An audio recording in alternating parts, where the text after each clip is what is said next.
So I wanted to wait a little bit before exploring this topic because it's one of those things where, because we had the draft come and go, this is out there. It's in the open and it's up for debate. Because when it comes to the Vancouver Canucks, they had themselves a pick in the first round this year. 11th overall, they drafted Tom Willander, whom I've been very impressed by ever since watching a lot of his development camp footage, so I'd say it's a pretty alright pickup at 11th. But the Vancouver Canucks at one point did hold on to a second first-round pick in this 2023 draft. That happened to be the 17th overall pick, which initially belonged to the New York Islanders. This pick was acquired by Vancouver in the Bo Horvat trade, but the Canucks ended up trading that pick away to the Red Wings in exchange for Filip Hronek. Now, there were two other draft picks attached to that. Vancouver acquired Hronek in a fourth for this 17th overall pick and a second. Let's just say, for the sake of canceling things out, we're not going to talk about the second round pick or the fourth round pick.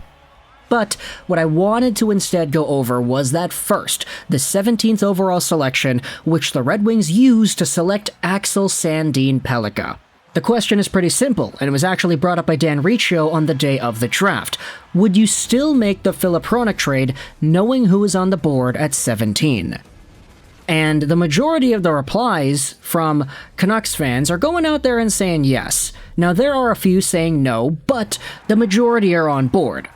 What I wanted to do was go over these two assets, Axel Sandin Pellikka, the inevitable 17th overall pick, and Filip Hronek, current Vancouver Canucks defenseman who was acquired for that draft pick, and just give my thoughts on whether or not this trade was worth making considering the board. So if you go over to this 17th overall pick in the 2023 draft and you look at who else was available, there were some pretty good names still on the board at this spot. Axel Sandin Pellikka, of course, is the guy that comes to mind. Colby Barlow was here, so is Oliver Moore. Edward Shala was available. They all went back to back to back to back, so good on them for all going in this range. Gabe Perreault was also available. I liked him a lot, not to mention Quentin Musty. Andrew Crystal was available. He was inevitably taken in the second round. And so when it comes to these guys, a lot of these players are good prospects, but the thing is, you wouldn't really expect them to be making any significant impacts on their teams for at least 3 to 4 years. Sure, 2 years out, they probably would make their teams. I wouldn't be surprised if a Colby Barlow or an Oliver Moore is playing in the NHL in 2024, 2025, but the impacts that they make are not going to be all too great until later. Meanwhile, for the Vancouver Canucks, what you're getting in Filip Hronek is a player who is good already, and who is young enough whom you could justify keeping around for the next few years. He's signed till the end of 2024, making $4.4 million a year. He's 25 years old, and he expires as an RFA, so the Canucks are going to have the ability to re-sign Hronek and keep him around for longer. This is a player who already boasted up a pretty good amount of points in last season's worth of play. He had a career-high year in terms of points per game, 38 points in 60 Red Wings games, 9 goals and 29 assists. He had 1 assist in the 4 Canucks game sample that he had, but he wasn't really the healthiest, so I don't really want to include that in this assessment. However, when it comes to Hronek and him potentially getting healthy for 82 games in 23-24, this is a guy who could provide significant top 4 help for the Vancouver Canucks in their blue line. This is no longer just Quinn Hughes' team offensively. Hronek is going to be there, and he's going to add another layer of offensive depth. This is why when you talk about the Canucks prospects that they could have drafted at the 17th overall spot, I honestly understand the vision, and I sort of align more so with the idea that making the Hronek trade was probably better than staying put. Sure, an Axel Sandin Pellikka would have really helped out the Canucks' right-handed decor, especially if they got Willander at the same time, but you would have to wait at the very least 3 to 4 years for that to really reap rewards on your hockey team. Same could be said about any of the other prospects here too. But if the Vancouver Canucks believe they're competitive, which we're gonna assume they do because they've been saying it the past year and a half, then I could understand the philosophy of getting a guy like Hronek who could help you out now, who is already young enough that if you wanted to wait for Pettersson and Quinn Hughes and Demko to all be in their primes, you could say Demko's already in his prime, Hronek is smack dab in the middle of that range. He was drafted back in 2016, so he's just a year younger, or a year older, than Elias Pettersson. He's 2 years older than Quinn Hughes. He's younger than Brock Besser. So this is a player that fits right in that timeline. Axel Sandin Pellikka, unfortunately, does not. And it's not necessarily that the Canucks shouldn't be focusing on the future, it's trying to maximize what you have at all times, and that's what Hronek does. Because if you wanted to wait for Axel Sandin Pellikka or Oliver Moore or Colby Barlow to become good when they're 23, 24, that's what, 6 years out? Hronek is going to be 31 by then. And I think for a player like Hronek, who isn't overly physical, he doesn't really get carried with his physical tools, he's a lot more of just a mindful hockey player that makes the right plays, makes the right reads, and can produce offense.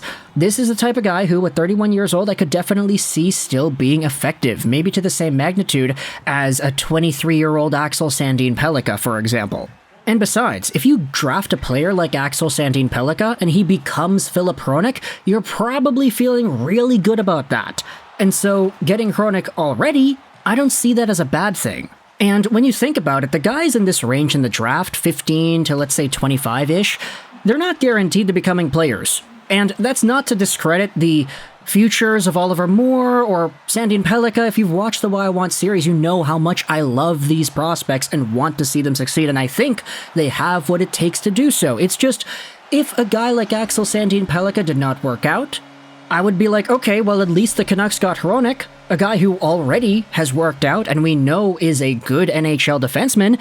And so when it comes to the alignment of goals here, the Canucks trying to build on the short term while also having assets that won't age out very quickly, this Hronek trade makes a lot more sense than if they just stayed put and drafted whomever. And that's coming from a guy who likes a lot of the prospects that were available at this spot.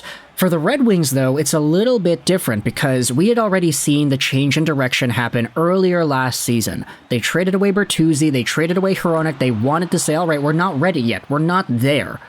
Now, in the offseason, they added on a whole bunch of names, like Justin Hall, Shane Gostisbehere, JT Compher, so maybe Stevie Y is trying to turn that tide a little bit more so now than he had a few months ago, but the Red Wings still have a lot more of a younger prospect core than the Vancouver Canucks that they added onto.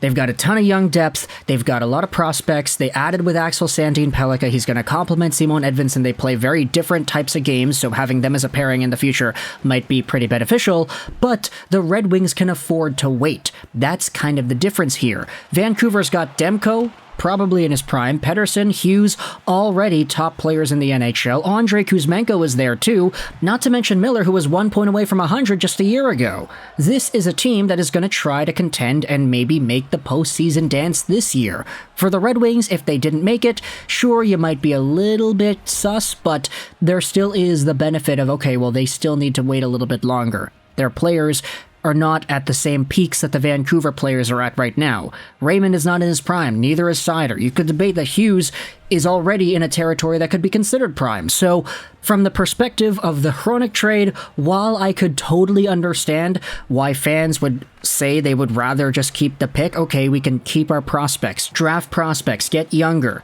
this team isn't ready yet, they need to rebuild, whatever. I can understand that point of view, I just don't necessarily agree with it at this point in time, especially knowing what we know about this Canucks management staff, how they really do feel that this team is competitive.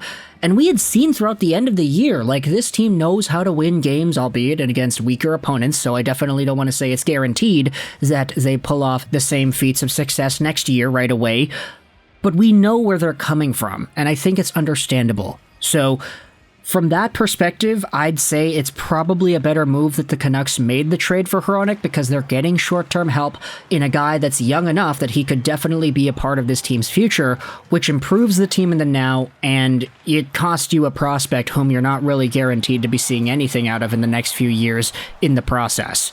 So let me know your thoughts in the comment section below. Would you have done the Hronek trade knowing who was available at 17th overall? You've got Sandin Pellikka, Barlow, Moore, Shala is there, Oliver Bonk, Gabe Perreault, Charlie Stramel, Molendyke. There are a lot of names who are good, but would you rather have any of these guys on the Vancouver Canucks instead of Filip Hronek? Let me know your thoughts in the comment section below. I hope you enjoyed this video. And bye.